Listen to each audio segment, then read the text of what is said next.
Baik, Bismillahirrahmanirrahim. Assalamualaikum warahmatullahi wabarakatuh.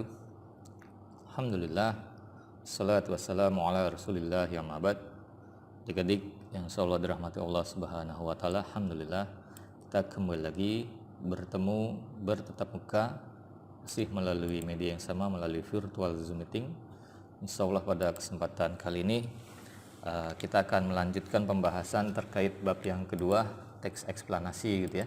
Setelah di pertemuan sebelumnya, kalau kita masih ingat, antum masih ingat, kita sudah membahas kompetensi dasar yang intinya mengidentifikasi atau mengenal atau mengetahui gitu ya informasi atau mungkin secara struktur atau mungkin kaidah juga yang terdapat di dalam teks eksplanasi, belum mengacu kepada teks gitu ya.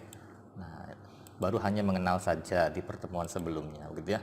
Nah, identifikasi, mengonstruksi. Nah, sekarang di pertemuan kali ini kita akan masuk ke pembahasan yang menjadi puncak dari bab yang kedua ini, yaitu terkait menganalisis dan mengonstruksi. Namun untuk kali ini mungkin tidak kita konstruksi gitu ya, tidak kita produksi, hanya sebatas menganalisis saja seperti apa teksnya, lalu bagaimana kaidah yang terdapat di dalamnya, dan juga bagaimana tentang strukturnya gitu ya Mas ya. Oke, ini kita langsung skip saja, kita langsung masuk ke dalam presentasi yang terakhir gitu ya. Oke, insyaallah antum semua sehat ya, semangat untuk bisa belajar. Oke, tip di sini di layar antum bisa dilihat gitu ya, kompetensi dasar yang akan kita pelajari pada kesempatan kali ini yaitu menganalisis struktur dan kebahasaan teks eksplanasi gitu ya. Lalu memproduksi teks eksplanasi secara lisan atau tulis dengan memerhatikan struktur dan kebahasaan gitu ya. Jadi tentang menganalisis dan mengonstruksi, memproduksi, tapi memproduksinya tidak kita pelajari, hanya sebatas menganalisis saja. Oke, kita review terlebih dahulu struktur yang terdapat di dalam teks eksplanasi. Mungkin ada yang masih ingat, kalau ada yang masih ingat silakan tafadhol. Oke, tape. Struktur yang terdapat di dalam teks eksplanasi ya, seperti biasa setiap teksnya pasti ada struktur gitu ya.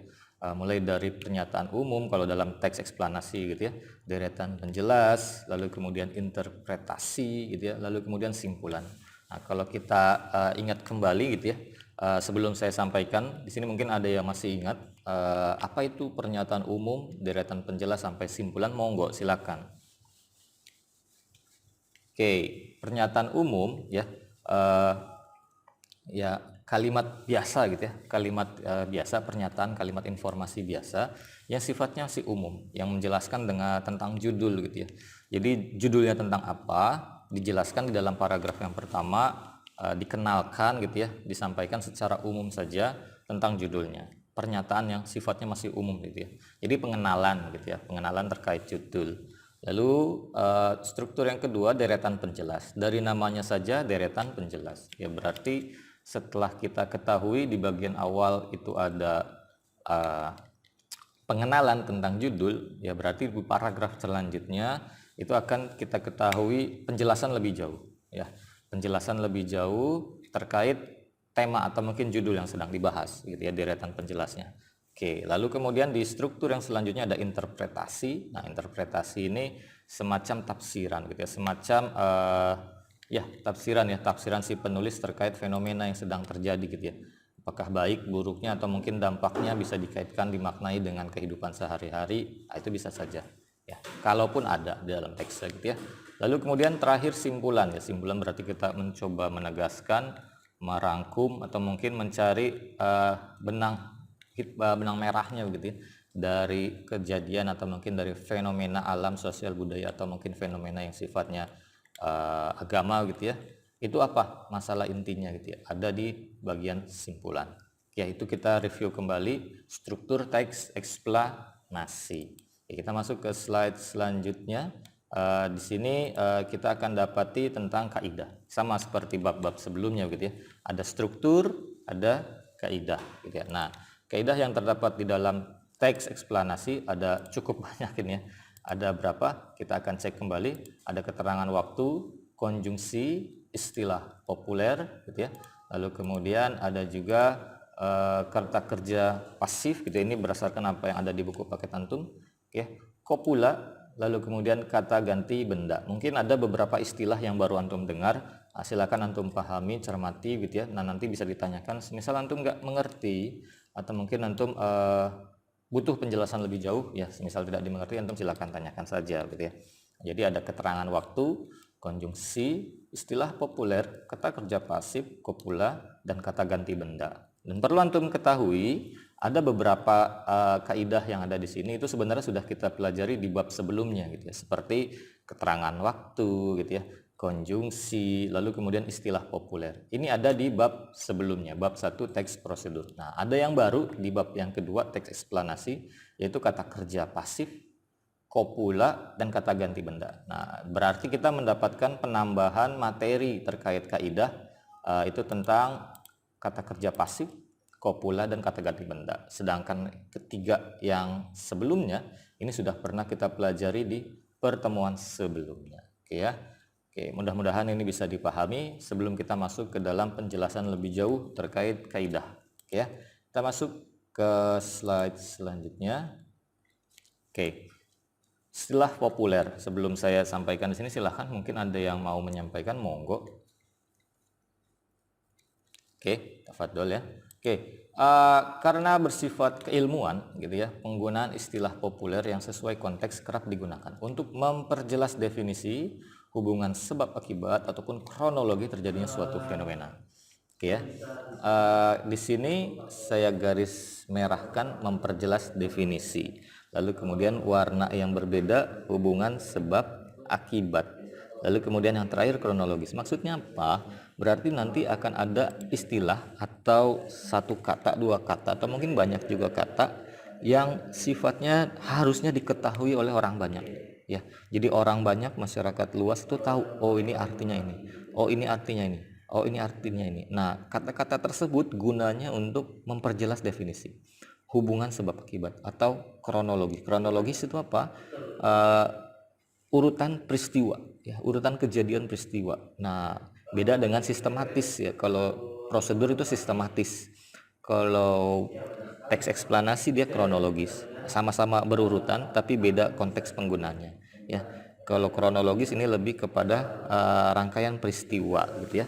Nah, bisa dipahami di situ ya. Nah, jadi istilah populer ini dia harus diketahui orang banyak, walaupun mungkin secara apa ya, kalau misalkan kita tanya, tahu nggak contoh misalkan hortikultura, mungkin sebagian tidak mengetahui gitu ya, apaan itu hortikultura gitu ya. Nah, tapi pada dasar ini adalah istilah umum ya, populer yang biasanya gitu ya, kalau bisa dikatakan untuk masyarakat kalangan yang akademisi atau mungkin dia di bidang tertentu ini, dia tahu hortikultura itu apa, atau mungkin hidroponik gitu ya. Nah, kalau hidroponik ini kan mungkin sedang naik daun gitu ya, atau mungkin sedang dibahas ramai gitu ya, bahkan banyak penggemar gitu ya. Nah, tapi kalau hortikultura ini mungkin masih menjadi pertanyaan juga untuk sebagian dari kita gitu ya, apa sih maksudnya hortikultura gitu ya. Tapi kalau hidroponik ini insya Allah sudah ada gambaran gitu ya, itu maksudnya apa. Istilah populer ya seperti itu ya, harusnya diketahui oleh masyarakat luas gitu ya Mas ya. Nah, lalu terakhir ada contohnya gulma ya. Gulma bukan nama orang ya, ini gulma. Oke, kita next ke slide selanjutnya. Oke, di sini ada konjungsi. Silakan, mungkin ada di antara antum yang mau menyampaikan terlebih dahulu, monggo. Oke. Nah, konjungsi yang digunakan memperjelas hubungan sebab akibat dan hubungan kronologis terjadinya suatu fenomena, yaitu konjungsi kausalitas dan konjungsi temporal. Nah, saya garis merahkan di situ ya. Nah, kata ini digunakan pada bagian deretan penjelas. Nah, di sini sudah ada keterangan lebih jauh ini ya. Digunakan biasanya kalau konjungsi itu ada di deretan penjelas gitu ya. Nah, biasanya gitu ya, biasanya digunakan dalam struktur yang kedua. Nah, konjungsi kausalitas dan konjungsi temporal. Mungkin ada yang tahu di sini kausalitas itu apa, temporal itu apa, monggo. Oke, tape ya. Kalau kausalitas itu berarti dia sebab akibat ya, hubungan sebab akibat. Nah, di sini ada contoh karena, lalu kemudian ketika, mana yang sebab akibat, mana yang temporal. Temporal itu berarti berkaitan dengan waktu gitu ya Mas ya. Oke ya, karena itu kausalitas, ketika itu temporal. Lalu selanjutnya sebab, lalu kemudian ada lalu gitu ya. Ini berkaitan dengan waktu, selanjutnya begitu ya. Oke, lalu terakhir oleh karena itu. Oleh karena itu, oleh sebab itu, karena itu merupakan konjungsi kausalitas. Oke ya, mudah-mudahan ini bisa dipahami. Ya, jadi konjungsi ini biasanya digunakan di bagian deretan penjelasan ya, yang menjelaskan terkait sebab akibat atau mungkin proses terjadinya sebuah fenomena. Ya. Oke, berkaitan dengan struktur yang pertama ya. Lalu kemudian ada kaidah juga yang pertama tadi, istilah populer. Oke. Keterangan waktu, kata ini digunakan untuk menjelaskan waktu, jelas sekali di sini untuk menjelaskan suatu terjadinya fenomena, yaitu dapat berupa hari, tanggal, bulan, tahun, atau satuan waktu tertentu. Kata ini biasanya digunakan pada bagian deretan penjelas juga. Nah, jadi ada dua konjungsi di sini yang sudah antum ketahui gitu ya. Biasanya gitu ya, biasanya digunakan di dalam deretan penjelas ya, karena di deretan penjelas itu dijelaskan proses terjadinya fenomena. Jadi butuh konjungsi, butuh keterangan waktu juga gitu ya. Oke, baik itu yang berupa tanggal, hari, bulan, atau tahun, kalaupun dibutuhkan di dalam teksnya ya, biasanya ada di deretan penjelas. Contohnya misalkan gitu ya, di pagi hari, sore hari, pukul 10. Nah, ini ada dua hal gitu ya. Ada yang kata yang dijelaskan dalam bentuk kata, ada yang dijelaskan dalam bentuk angka ya. Angka 10.00, pagi hari, sore hari, saat itu, ketika itu gitu ya, senja hari gitu ya. Nah, itu juga merupakan keterangan waktu gitu ya. Nah, lalu kita lanjut ke slide selanjutnya, kata ganti benda. Ini merupakan kaidah baru yang terdapat di dalam teks eksplanasi yang sebelumnya tidak ada di teks prosedur. Ya, silakan, mungkin ada yang mau mendahului saya, kata ganti benda itu apa? Monggo. Oke. Nah, subjek fenomena ya dalam kurung yang dijelaskan menggunakan penyebutan yang dirujuk langsung atau menggunakan kata ganti benda non persona gitu ya. Jadi rujukan ini ya, atau mungkin kata ganti gitu ya, seperti ini, itu, dan tersebut. Nah, jadi kata ganti benda yang dimaksud sini ini, itu, dan tersebut. Nah, tiga contoh dari kata ini ya merujuk ke sesuatu, biasanya ada di bagian kalimat sebelumnya ya. Itu ini punya makna, maksudnya apa? Ini juga punya makna, tersebut juga ini punya makna, punya arti gitu ya. Dan ini merasuk atau mungkin merujuk ya, merujuk ke bagian tertentu yang ada di kalimat sebelumnya ya. Kata ganti benda non personal ya, bukan kata ganti orang ini ya, kata ganti benda ya. Kalau kata ganti orang misalkan dia, ia, mereka gitu ya, ada yang tunggal, ada yang jamak. Nah, kalau ini kata ganti benda ya, bisa dipahami. Ini hal yang baru untuk dapati di teks eksplanasi. Oke, kita lanjut. Nah, di sini ada kopula. Wah, kopula apa kepala ini gitu ya.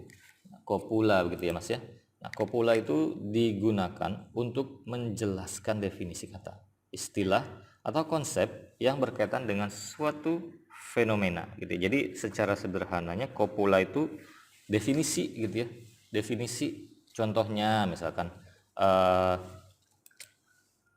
ialah, adalah gitu ya, merupakan gitu ya. Jadi kalau ada kata-kata seperti itu ya, yakni gitu ya, nah itu merupakan contoh kaidah kopula gitu ya. Nah, jadi ialah, adalah, yakni, merupakan. Nah, gampang ya untuk menentukannya. Jadi tahu, oh ini kaidah kebahasaan kopula. Biasanya ini ada di bagian awal ya, bagian pernyataan umum biasanya ya, kerap digunakan pada bagian pernyataan umum atau deretan penjelas yang berupa teori gitu ya. Jadi gempa bumi merupakan gitu ya, atau mungkin tsunami ya, ialah gitu ya, fenomena alam atau mungkin bencana gitu ya, yang biasa terjadi di awan. Wah, bisa aja ya tsunami di awan, tsunami awan yang di Mesir itu tsunami awan pasir gitu ya. Ya, ada istilah seperti itu. Oke ya. Tapi tsunami yang dimaksud di sini mungkin biasa yang kita kenal air gitu ya. Karena gempa atau mungkin ada pergeseran lempeng sehingga menimbulkan tekanan ya, pergeseran, lalu kemudian airnya meluap. Oke, kita lanjut ke slide selanjutnya, kata kerja pasif. Nah, kata kerja pasif hal yang baru lagi yang mendapati di teks eksplanasi. Silakan monggo kalau ada yang mau mendahului saya, silakan. Oke, kata kerja pasif ini maksudnya menjelaskan sebab dan proses, ya, fenomena dari atau subjek gitu ya, yang berperan sebagai tujuan dari pembuatan atau peristiwa tertentu. Nah, jenis kata ini kerap digunakan pada bagian deretan penjelas. Nah, berarti kata kerja pasif, keterangan waktu, istilah populer gitu ya. Nah, sama tadi juga kopula. Nah, itu di deretan penjelas gitu itu banyak digunakan gitu ya, sering digunakan gitu ya. Ya namanya saja penjelas gitu ya. Penjelas itu kan harus jelas ya, harus ditambahkan, harus dilengkapi informasi yang terdapat di paragraf yang pertama, pernyataan umum gitu ya. Kata kerja pasif. Nah, contohnya banyak sekali sebenarnya kalau kata kerja pasif itu, tapi dia ditandai biasanya ditandai dengan 3 hal. Diterkan gitu ya. Diterkan. Contohnya diterkan ya. Pokoknya ada kata-kata diter dan kan gitu ya. Contohnya ditandai, termakan, tinggalkan gitu ya. Nah, tapi hati-hati untuk penggunaan di. Di ini bisa menjadi 2 penggunaannya gitu ya. Di yang berupa imbuhan, ini imbuhan ya, ditandai ini imbuhan. Atau juga di yang berupa kata depan atau preposisi. Contohnya di pagi hari, seperti yang tadi ya, di pagi hari. Atau mungkin di sekolah. Itu kan ada di-nya juga, tapi penggunaannya berbeda. Ini harus antum bisa bedakan ya, di Hong Kong gitu ya. Nah, di Kongkong. Oke. Oh, dipotong. Kalau dipotong itu berarti imbuhan gitu ya. Nah, lalu bagaimana cara membedakan di yang imbuhan dengan di yang preposisi gitu ya. Sederhana kalau antum boleh ingat gitu ya. Ada 3 lagi gitu ya. Ada 3 lagi di yang menunjukkan arah, waktu, dan tempat. Kalau arah misalkan di atas, nah itu harus dipisah, nggak boleh disambung ya. Di atas, di bawah, di kanan, di samping, ya. Pokok di antara gitu ya. Itu dipisah penggunaannya. Ya, kalau di kan arah, waktu, tempatnya. Kalau waktu yang tadi pagi hari, sore hari, ya. Itu juga harus dipisah. Lalu tempat di sekolah, gitu ya. Lalu kemudian di mana lagi? Di kantin gitu ya, atau di supermarket gitu ya. Nah, itu tempat. Jadi arah, waktu, dan tempat penggunaannya itu harus dipisah, di-nya. Berarti kalau dipisah dia bukan kata kerja pasif jatuhnya, tapi dia merupakan preposisi. Itu kaidah di luar teks eksplanasi, tapi antum harus tahu gitu ya. Jangan sampai nanti antum nulis di-nya berantakan, ada yang disambung, ada yang dipisah. Harusnya dipisah disambung, harusnya disambung dipisah, kebalik begitu ya. Di pagi hari harusnya dipisah, antum malah sambung. Ditandai harusnya dipisah, disambung malah dipisah gitu ya. Nah, jadi antum sudah ketahui khusus untuk yang di ada 2 penggunaan, disambung sama dipisah. Kapan disambung atau dipisah ya? Kalau disambung namanya imbuhan, di-nya gitu ya. Nih ditandai, ini imbuhan, imbuhan awalan di sini ya.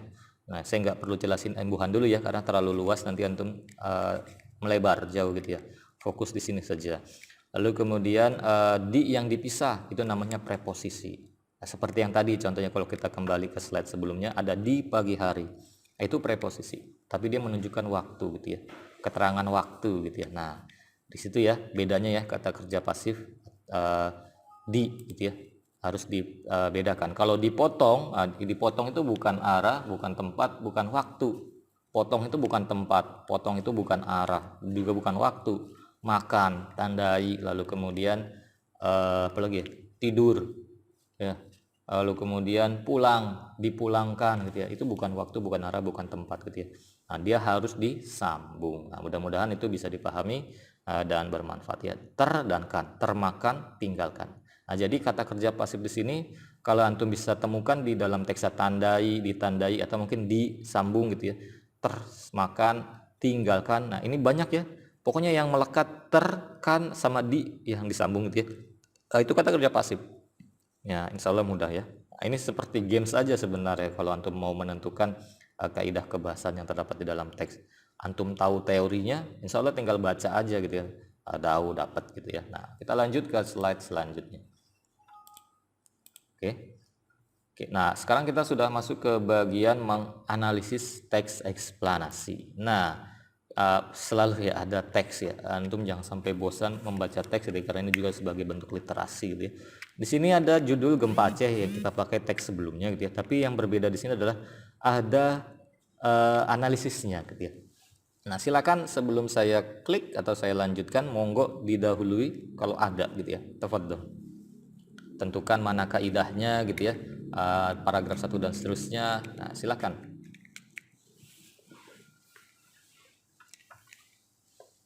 Oke, nah kalau kita lihat di sini ada yang pertama Desember 2004 pukul 7.58 WIB. Nah ini termasuk kaidah apa mas? Oke ya, waktu ya.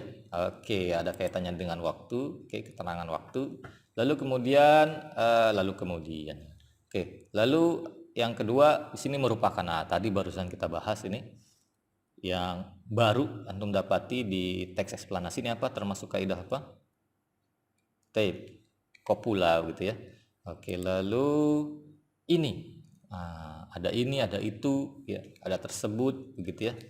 Nah sebenarnya ada lagi ya, rujukan klitika, namanya klitika, bukan dikelitikin gitu ya, klitika mukunya gitu ya. Ya, tapi tidak saya sampaikan di situ, nanti saja. Nah ini, itu, tersebut. Nah ini merasuk atau mungkin merujuk ke informasi yang ada di sebelumnya. Gempa yang mana nih? Gempa yang mana yang dibahas di sini gitu ya. Nah, gempa ini gitu ya mengakibatkan gelombang laut setinggi 9 meter. Nah, berarti kan sedang membahas gempa Aceh gitu ya. Atau mungkin gempa yang pernah terjadi di tahun 2004 lalu gitu ya. Nah, oke, mungkin antum belum ada kali. Antum tak lahir tahun berapa tuh? Oke. Tip. Ya, kita lanjut. Skala Richter. Nah, Richter ini bisa kita kaitkan dengan istilah populer gitu ya, yang mungkin diketahui oleh banyak orang ya. Lagi-lagi ya, bisa jadi ada orang juga nggak tahu skala Richter itu apaan gitu ya, apa itu makanan, minuman, atau itu tunjangan gitu ya, saya nggak tahu gitu ya.